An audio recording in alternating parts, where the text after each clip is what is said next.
So I filled out a thing to register on the church. But I waited on those it's come up. Whether or not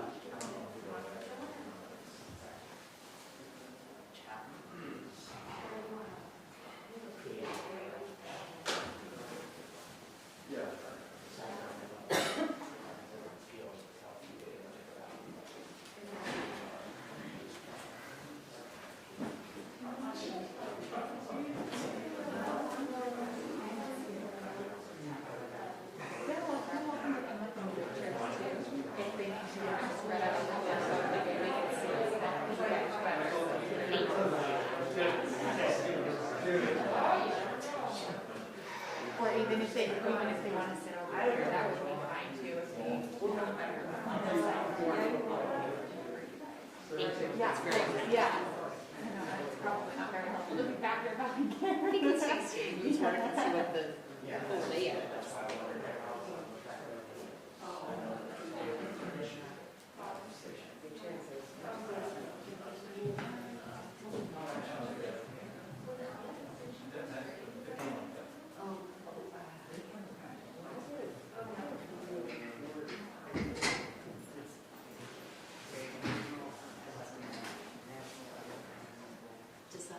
Yeah, yeah. Just track together. No.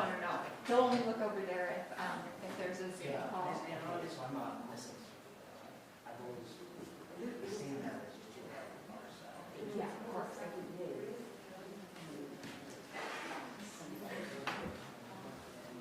you use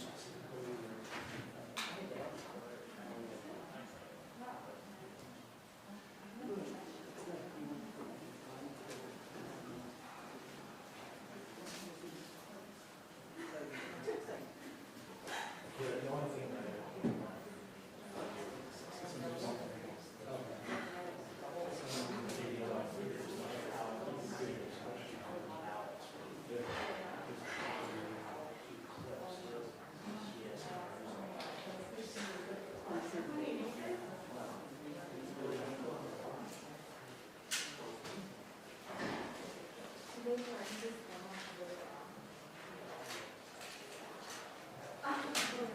Yeah.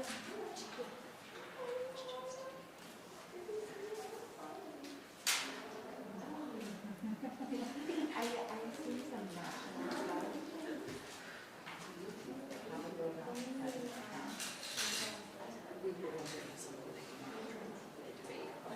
yeah, maybe today. I didn't know. Yeah, I think for sure. We could but I'm not 100% sure. Yeah.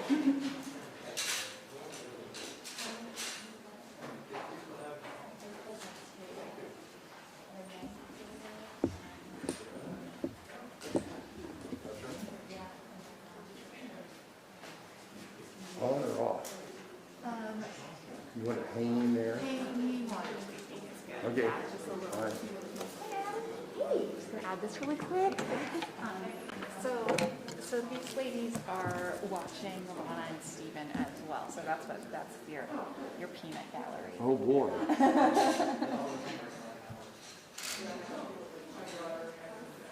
And then we'll have. This should work this time. Yeah, and there are people on Zoom, but I will let you know if, and then you can. So I'm just call on listening to them. you. Okay. And if it doesn't work, blame it on me. Okay, Jeff's. Per usual. All right, I see, is Carolyn here? There she is. Okay. Are you ready?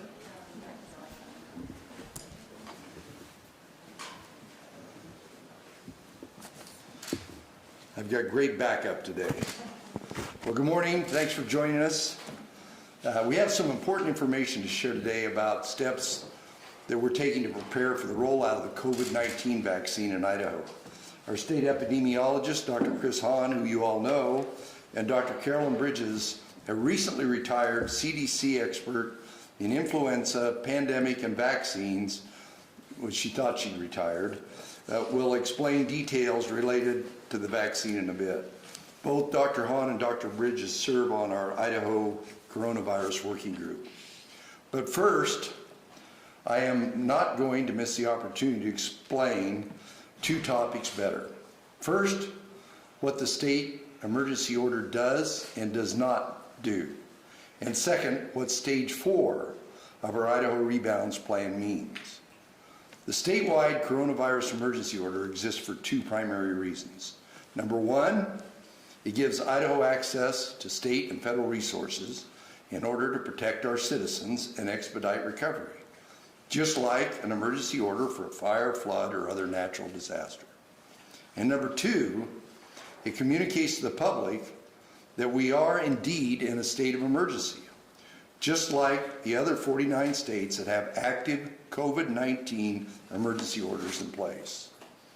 The no action alternative to the pandemic response was never a realistic or responsible option. With 1/3 of Idaho adults at risk of developing serious complications from COVID-19 and overwhelming our healthcare system, we must keep doing all we can to protect lives, healthcare capacity, and our economy. Consider someone you know and care about who is in their 70s or 80s, or someone you know who has a heart or respiratory condition. Would you take steps within your control to ensure they had access to medical care in an emergency? Would you warn and encourage those around your loved ones to be careful not to give them an illness that would put their life at risk? Of course, all of us would. And that's what the emergency order does, plain and simple. It follows state law and takes responsible, measured steps to protect our loved ones and neighbors. There are also some misunderstanding out there of what the emergency order does not do. The emergency order does not take away or infringe on your constitutional rights.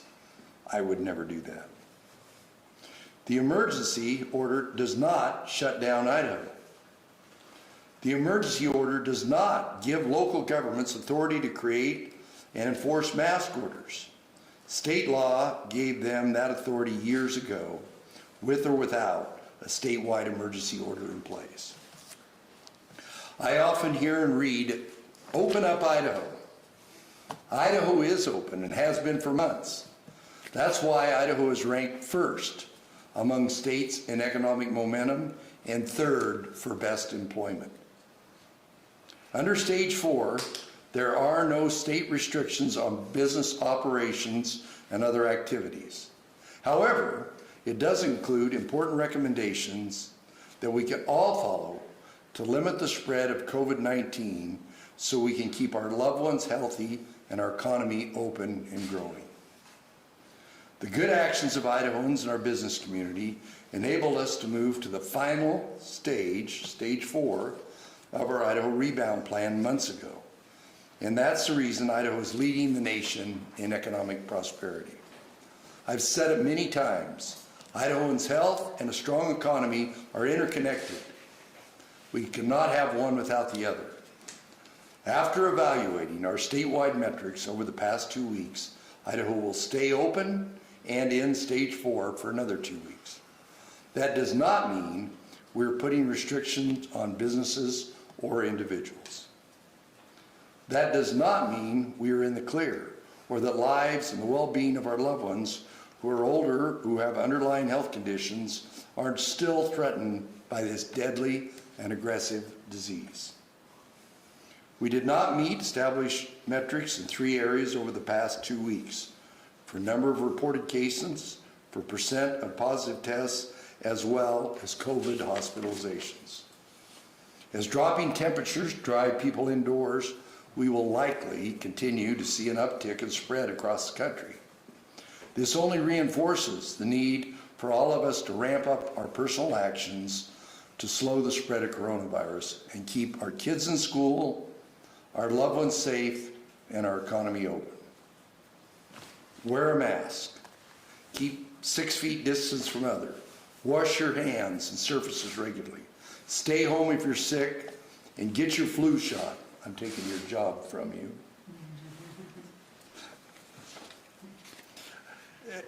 And get a flu shot to not overwhelm our healthcare system.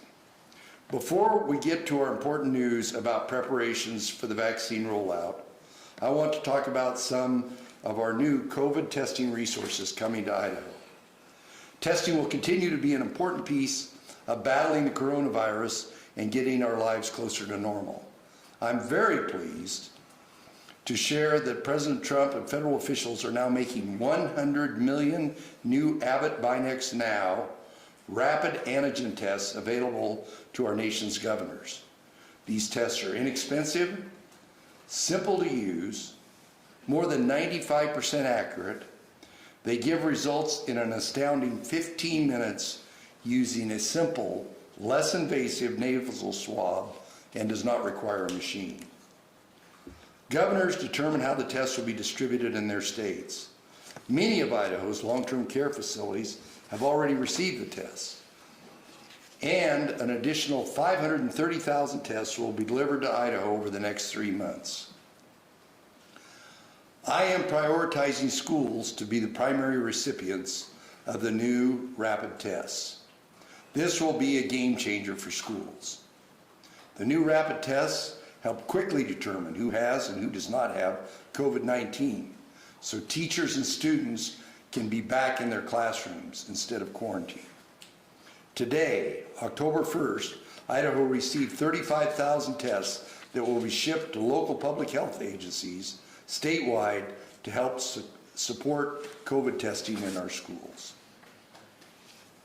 Now we want to go over the steps Idaho is taking to prepare for the rollout of a COVID-19 vaccine. The availability of a safe, effective COVID vaccine is one of the biggest hurdles to getting back to normal. Idaho has been working hard preparing to make COVID-19 vaccine available statewide when it is ready. The federal government has said its goal is to produce and deliver 300 million doses of safe, effective COVID-19 vaccines starting in January. Congress directed almost $10 billion to research and development in this effort. Here in Idaho, we've been planning for the distribution of COVID-19 vaccine for months. It's important for Idahoans to know that enrolling providers, distributing vaccine, and tracking vaccine doses are activities that are not new to our state agencies. We do this every day at the Idaho Department of Health and Welfare with our immunization program. At the same time, COVID-19 vaccine distribution presents unprecedented new challenges, which Dr. Hahn will explain in a bit. We are engaged in an all-hands-on-deck approach to make sure Idaho is ready when the initial supply of COVID vaccine is available. I am directing the Idaho Department of Health and Welfare to convene the new Idaho COVID-19 Vaccine Advisory Committee, made up of a large cross-section of stakeholders representing a variety of organizations. The committee will guide and advise me on strategies for access to COVID-19 vaccinations statewide. We'll have more information to share on the committee and its membership next week. With that, I'd like to invite Dr. Chris Hahn and then Dr. Carolyn Bridges to speak about the process around COVID vaccine preparation and the rollout, and then we'll take your questions. Chris?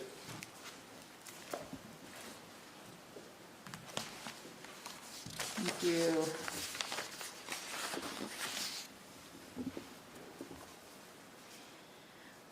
Thank you, Governor. First of all, as you heard, we are not passing out of stage 4.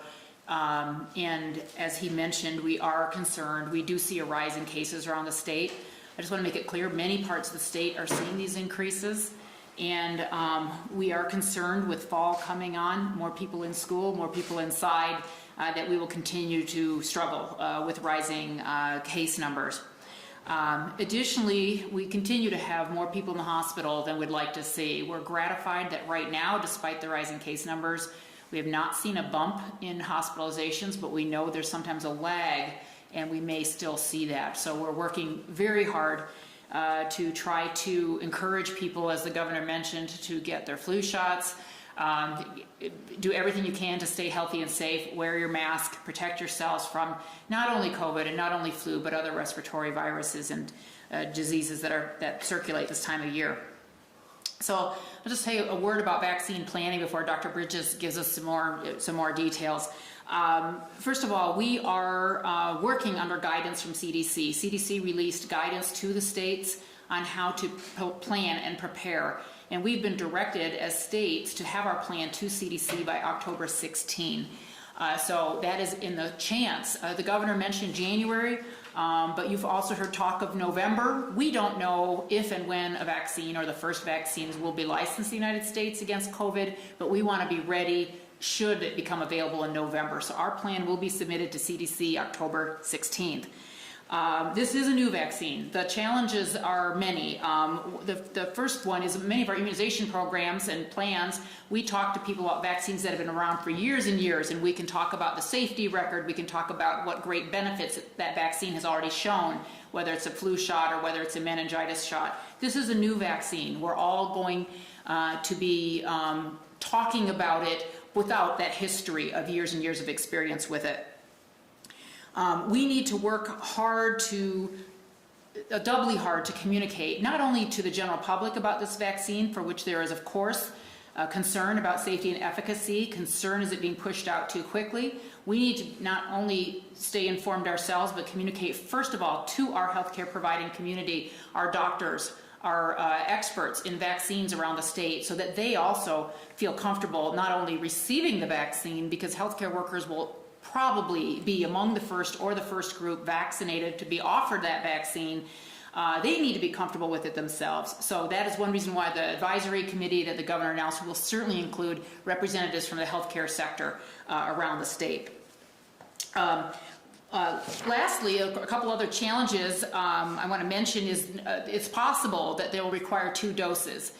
Some of you might remember from 2009 H1N1 pandemic response that 2 doses were required to gain protective immunity against that virus. So that is very possible. Some of the vaccines being studied in the United States and already in clinical trials are being studied with 2 doses. So that adds an extra challenge, right? Making sure that the people who get the first dose are able to come back and get that second dose. Additionally, people who do the vaccinations will need to be protected themselves in case some of those people coming through the line and lining up for vaccines, they could be unknowingly infected already. So the workers will need to have proper protection and safety guards put into place.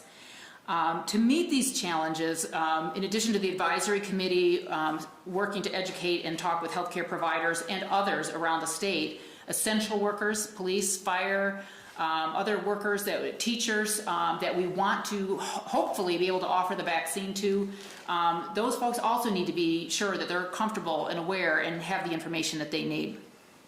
The goal is that nobody will need to pay a cent for the vaccine. The federal government has purchased the vaccine. It'll be provided free, and doctors that offer those immunizations can bill insurance. For people who are uninsured, we are working on processes so that the doctors can be reimbursed through another mechanism, not by collecting money from the patient.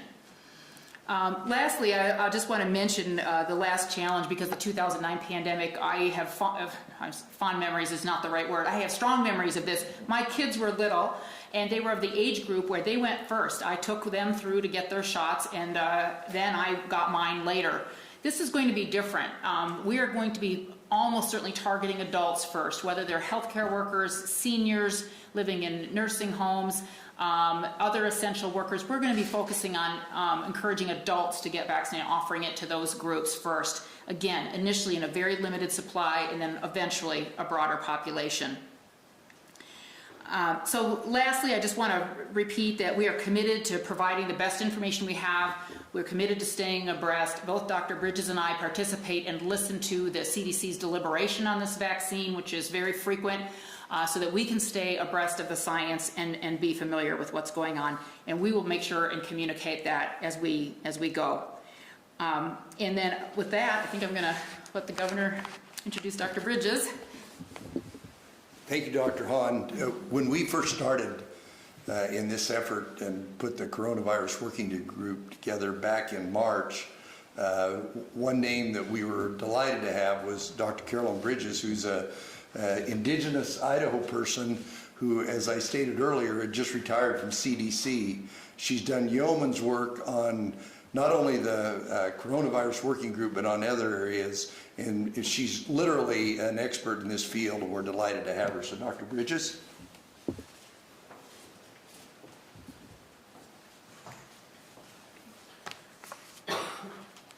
Thank you very much, Governor. It's really a pleasure to be back in Idaho. As Dr. Hahn and Governor Little both mentioned, the state of Idaho is working very hard on planning for the implementation of a voluntary COVID-19 vaccination program. Although the exact timing of when a vaccine or vaccines will be available and the number of doses that will be available at any given time is difficult to predict, planning, as they both mentioned, is critical. We all benefit from prior vaccines that now protect our communities from infectious disease outbreaks and the lessons learned from those vaccines. Large outbreaks from smallpox, polio, hepatitis B, and other vaccine-preventable diseases did not occur that long ago, but have been largely, in some cases, have been completely eliminated due to vaccines. My parents' generation remembers vividly how afraid their parents were of polio.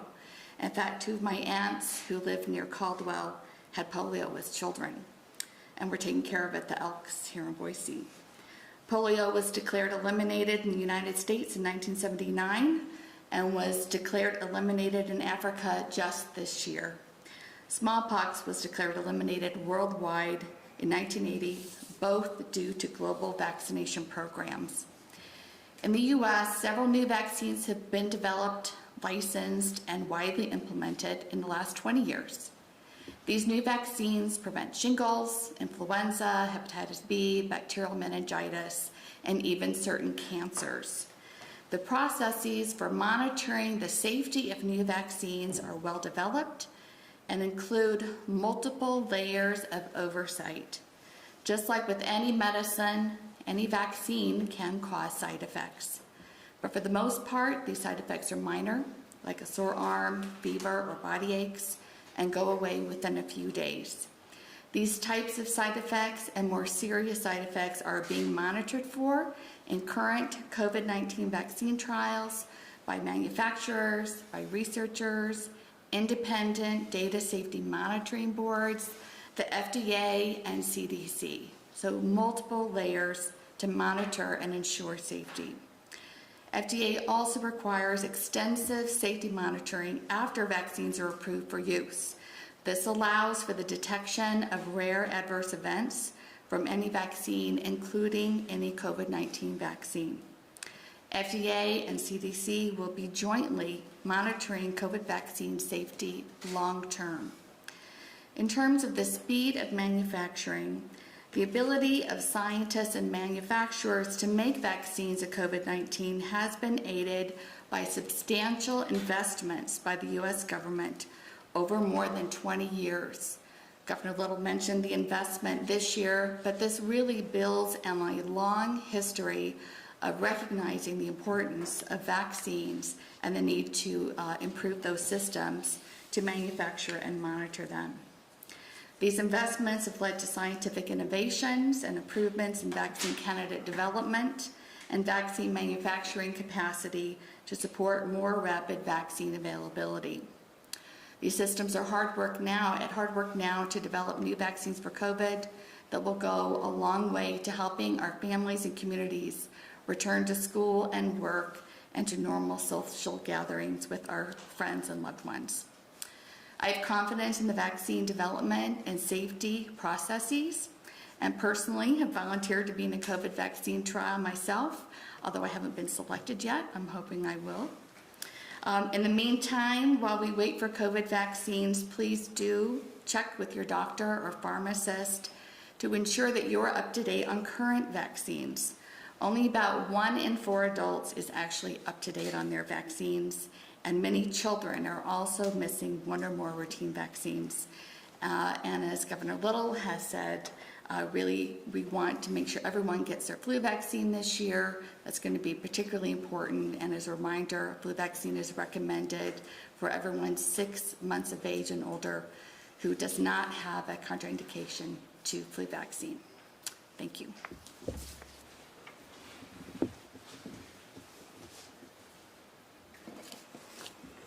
Thank you, Doctor. By the way, Teresa and I are getting our flu vaccinations this weekend. So with that, we'll take your questions. Governor, Melissa has a question Okay. over Zoom, so we'll see how this works and it's. All right, we're going to do the beta test model on Zoom. So here we go. Hey, Governor. This is actually a question for Dr. Hahn or Dr. Bridges. The Atlantic reported earlier this week that there were even more challenges to this vaccination than you mentioned, Dr. Hahn, namely that they're extremely fragile so far and they have to be stored at extremely cold temperatures. And we're talking up to, or as cold as negative 94 degrees Fahrenheit. And that makes it difficult to ship and store. So what, if anything, is being done to make sure that rural Idaho hospitals won't be at even more of a disadvantage when receiving this vaccination? We're having a lottery up here to see who gets to answer. Yeah, Melissa, great question. As you mentioned, there are some challenges. We didn't have time to go through all of them. There are many. The question is about the very possible need for very cold storage. First point is that is one of the vaccines, under development. We don't know yet if that's the one or one of the vaccines that will be approved. And secondly, CDC has already informed the states that they will purchase needed freezers and make sure that they're distributed if that type of cold, extreme cold vaccine is, storage for a vaccine is required. That said, and Dr. Bridges could elaborate on this if there's more discussions been had, but we certainly realize we have to be ready for that. It's outside of most vaccines either can be stored in a refrigerator or possibly a normal freezer, if you will. So I don't know if there's more detail to that you want to add or if that's pretty much. Well,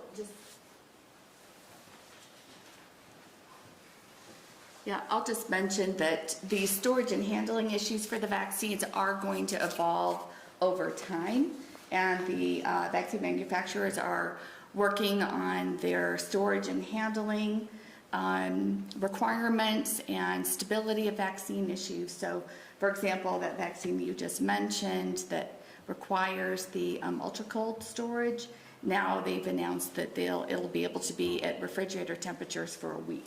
So things are evolving, and we'll have to, stay on top of those issues. Governor, James Dotson has a question for you now from Zoom. Okay, James. Hey, Governor. In regard to your rapid antigen testing announcements going to schools, who's going to be eligible for these tests? Is it going to be teachers, students, staff, and will they be available for asymptomatic people as well? I'll let Chris finish up on this, but as I said, we're going to send it out to the health districts and let them prioritize it in consultation with the state. Dr. Hahn? Rob? Governor, that is correct. And James, yes, our first shipment we're told this morning has arrived. Those will go out to the public health districts for use for schools. The main priority is going to be for teachers and staff. We want to make sure we can keep those schools open. They can't operate if the teachers aren't there or the staff aren't there. These tests were designed for symptomatic or sick people. That said, the federal government has given us allowance to use it potentially for surveillance or asymptomatic. We are actually working on protocols. I just saw a protocol today that we hope to get that out with those tests so the health districts know how they're best used, and we're hoping to have that discussion today with our health districts. So very rapidly evolving situation as these tests arrive, but the main priority is going to be for teachers and staff. Thank you. Another Zoom question from Thomas Plank of the Idaho Press. Thomas?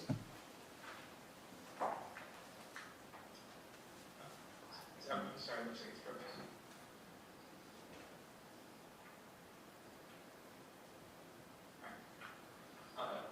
Governor, so with this spike, is there at all a chance to go back to stage 3?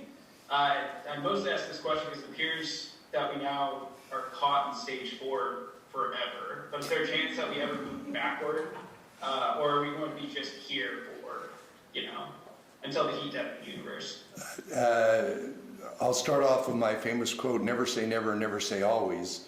But we still have, I think we're down to less, for a long time we had half our counties that had less than 10 cases per 100,000, which obviously means that it's an isolated area.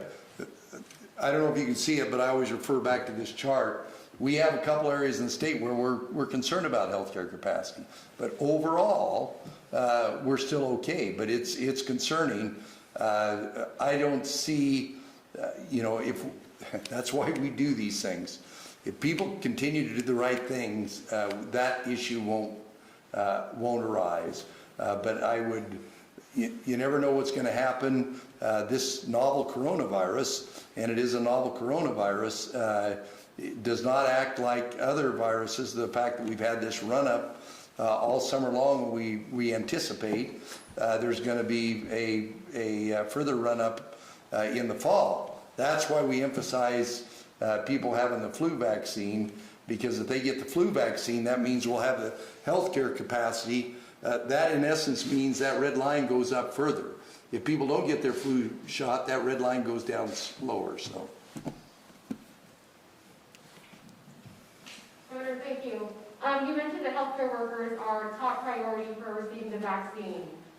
Where on that priority list would you anticipate elderly and immunocompromised people to be for that priority list for the vaccine? Well, I'll let Chris finish up on this, but we've been talking about this ever since March about what that is. And of course, one of the things that we didn't know early, we know now, is what Dr. Hahn talked about the elderly. So obviously we got to, that again, I'll go back to my red line, my pacifier is that I got to protect my healthcare workers or everything else is lost.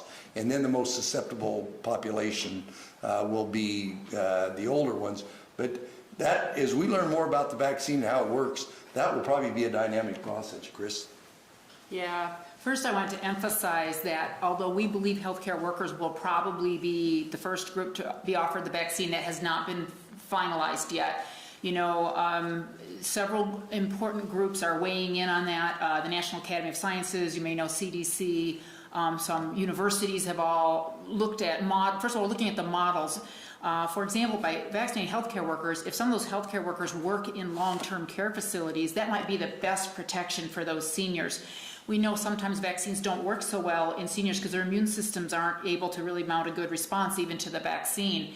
So the best thing we can do for them is probably do a ring of protection around them by vaccinating those workers that come and go and can bring the virus into that facility. That said, seniors are definitely way up there. It is possible that when the vote comes, they will end up being first. We don't know that for sure, but what we hear over and over again is healthcare workers, other essential workers, and seniors. Thank you. I'm afraid reporters and governors are last. Hi, Governor. Thanks for continuing to do these press conferences and share information. I just wanted to get a little bit more information from you or from Dr. Hahn about the testing program for our schools. And one of my questions is, how quickly might these new tests be available to those schools? If I'm in eastern Idaho and I have an exposure event next week and I've got some staff that I have to quarantine, how quickly would those tests be available at the school level? Well, I'll let Chris finish up, but as I said, we're going to send it out to the health districts. And one of the things taking place all along this, as you well know, is all our school reopening plans have been in conjunction with the health districts. Statutorily by law, they're the experts that work with our fine public health staff here to best determine in their area where the most critical demand is. And Chris, you want to add to that? Yeah. Yes. As the governor mentioned, we received those first tests today. So this is really a rapidly moving thing. Speaking to our state lab, Dr.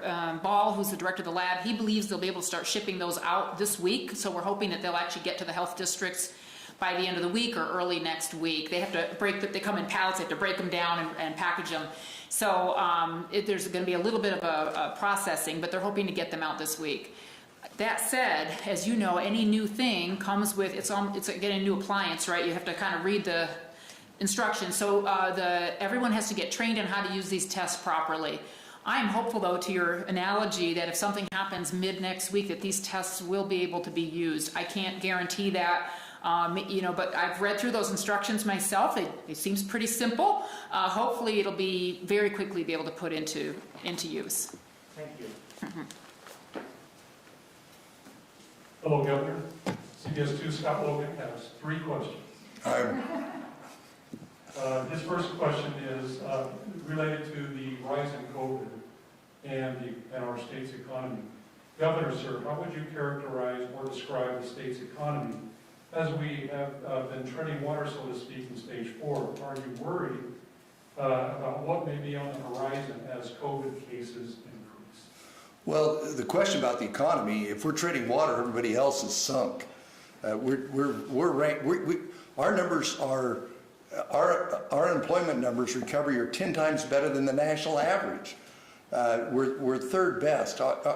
We have got to continue to do what we've done on the COVID side to keep the trajectory that's going on economically in Idaho. Yesterday was the end of the was the end of the month. In about a week, we'll have receipts into the state. Our economy is not treading water. Our economy is doing quite well, but it is contingent, as I said, on that interlock between people feeling comfortable, their employees feeling comfortable, consumers feeling comfortable, to where they can go out, we can continue to expand the economy.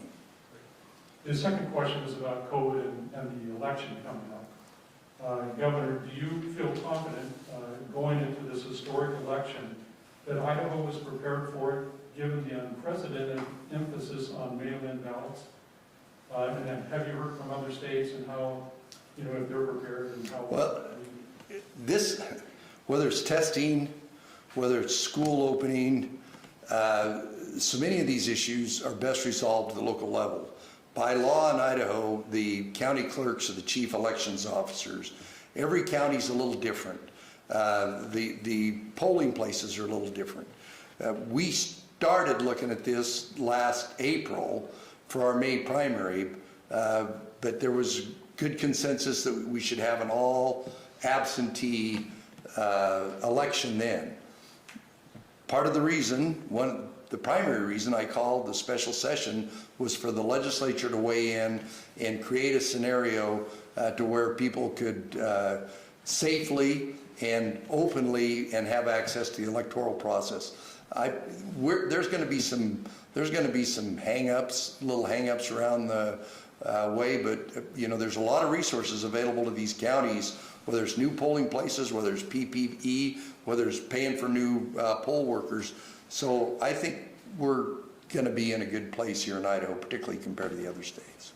This final question is regarding President Trump's new proposal for a low number of refugee admissions to 15,000 in 2021. Do you have any comment about that? I haven't seen it. I have. This is a question from Alex Grant, journalist at our station.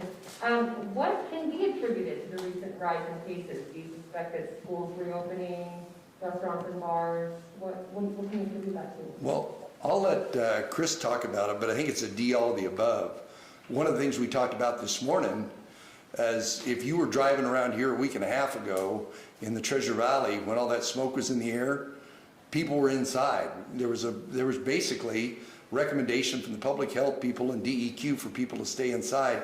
I think that might be an indicator of some of the things that are going to happen this fall. Every time I talk to Dr. Hahn, she talks about those small gatherings, and I'll let her tell you about it. Yeah, absolutely right. We asked the local public health districts. You may have just seen the story in the Idaho Press about the contact tracers and the work they're doing. And really, not only are they interviewing people to say, hey, what are your symptoms and we need you to stay home, but they always ask, where have you been? Where have you been that you might have picked this up? Because that's the only way we'll understand what's going on. And what we hear from the districts, every week we ask them this question, and every week they say, right now it seems to be those smaller gatherings. The big venues are all closed, but people are still getting together. And as the governor alluded to, we were worried a little bit about Labor Day, whether that played a little bit of a role in this, accelerating this. Kids are coming back to school and back to college. I think there's a kind of an all of the above type of thing going on. It's a reminder to all of us. I think we all let our guard down a little bit when we're around family, even if that family's 10 or 20 people. It's a little bit of a bigger crowd than we're used to. So just a reminder that as fall comes on, all those things that we're worried about are going to only accelerate. More kids in school, colder weather, people being indoors. Governor, back in March, correct me if I'm wrong, but it seems like back then you said your job was to manage this thing, a pandemic, until there was a vaccine. Now, 6-7 months later, the economy is doing quite well, considering 4.2% unemployment. Also, 40,000 infections, more than 400 dead now in Idaho. How would you say that you've done in managing this pandemic to this point? And are you satisfied with all those numbers and the balance you have? No, I would love to have 0 fatalities and 0 cases, but it is somewhat of a balancing act, and what I have to do is lead by example, put adequate resources out there. But when we started, we had areas where this blue line was going above the red line, the Magic Valley, the Wood River Valley, but we've done all those things on that list to increase healthcare capacity so that we could default to state law, which is health districts and local elected officials making the call, and then we're trying to give them the resources. If I went back in a time machine, would I do some things different? Darn right. But this is a dynamic process. There's new science coming out, there's new programs coming out, there's new information. We know better sociologically how people react to this. Yeah, there's some things we do different. But like I said, the no action alternative would have been a disaster for everybody. And no state, and I don't think of hardly any country that had the no action alternative. The question is, did you do the right thing at the right time with the information that was available at that day? And I hope and pray I did. Governor, Melissa has another question.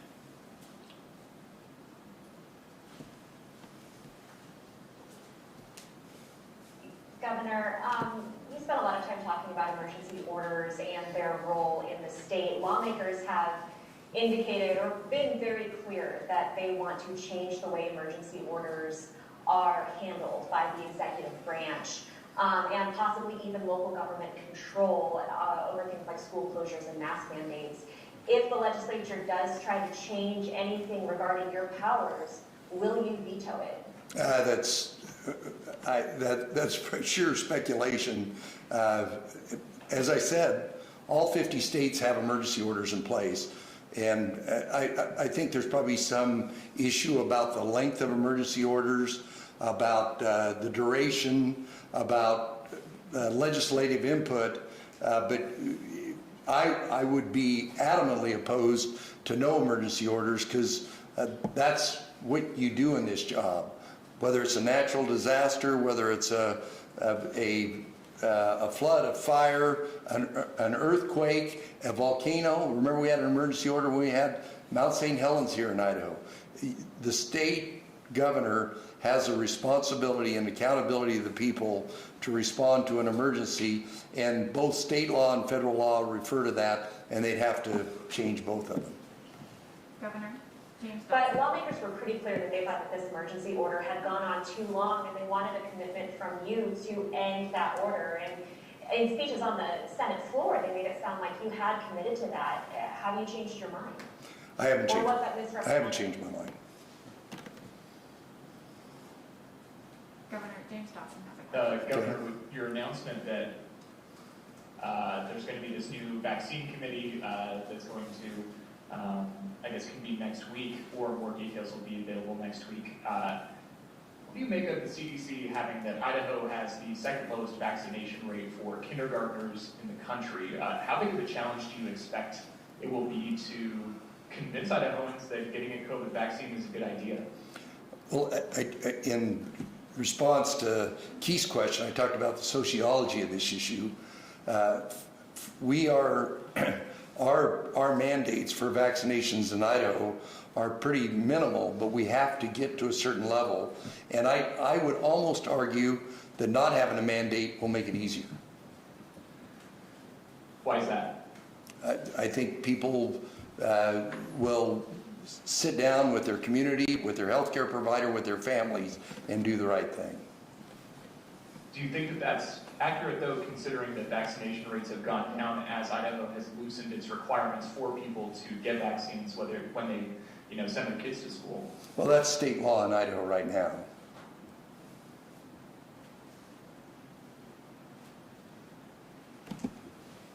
To pick up on James's question, there are lawmakers who are actively opposed to vaccinations who will probably speak out and try to convince people not to get this COVID-19 vaccination. How are you going to deal with that? That's why I've got these two esteemed healthcare professional doctors here to explain to all the people of Idaho what this is, and we will continue to do that. We will continue to try and address the concerns of anybody in Idaho, particularly about the safety, but also about the necessity of having the vaccine, a safe vaccine, and having it available. This question is for Dr. Hahn. Can you, piggybacking off of what Madeline said, can you talk about some of the trends you're seeing right now, specifically the increase in cases ages 19 to 25? Why is this happening? People are getting lax. I talked to CEH yesterday. How can we get ahead of it instead of staying in stage 4 every 2 weeks? Yeah, thank you for that question. That is the big challenge of our time right now. As people come back to college, university, as kids go back to school, as we all try to get the economy going, go back to business, how do we, especially with young people who tend to think they're invincible, of course, how do we try to decrease the rates of disease we're seeing in that age group? Because if you look at it by age group, it looks like that's really the highest by far is in our 18 to 29-year-olds. And if you look down a little further, you can see it's even in the younger half of that age group. So we need to continue to work, and I think our universities are doing a fabulous job with some of their campaigns. I'm sure you've seen some of those. To really convince young people, especially it's not all about them. We know that they'll probably be just fine if they get COVID, but passing it on to a loved one, passing it on to a friend who might have a health condition. A lot of people don't even want to talk about their health conditions. You may not know that your best friend, is on an immune suppressing medication. You may not know that somebody has a condition because nobody walks around with a sign. So really trying to educate young people particularly about protecting others. And I think the universities are doing a really good job with that, but trying to continue to use the force and the when I say force, I mean the media power and the voice that we have as public health to support the universities and support messages going out to young people. I think that's the best we can do right now is through education, and because nobody's going to police this, right? Nobody's going to follow people around. It's got to be a willing change.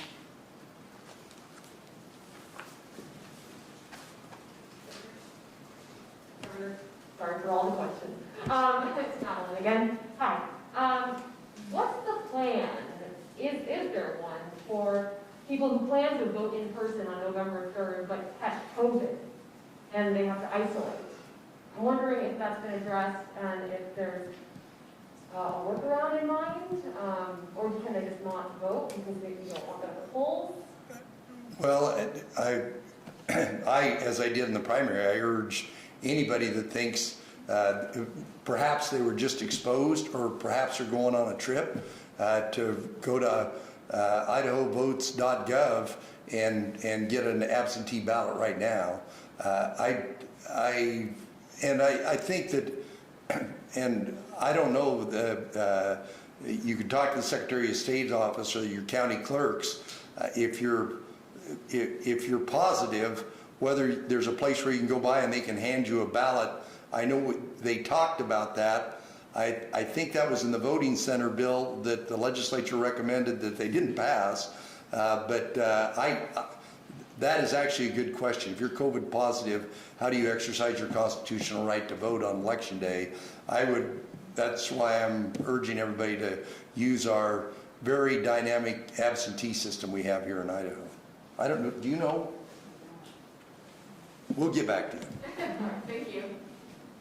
but it's a good question. Thank you.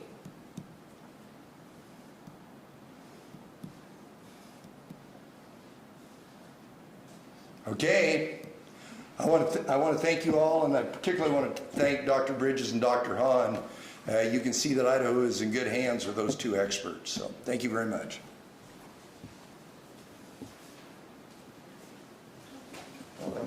Okay. Thank you.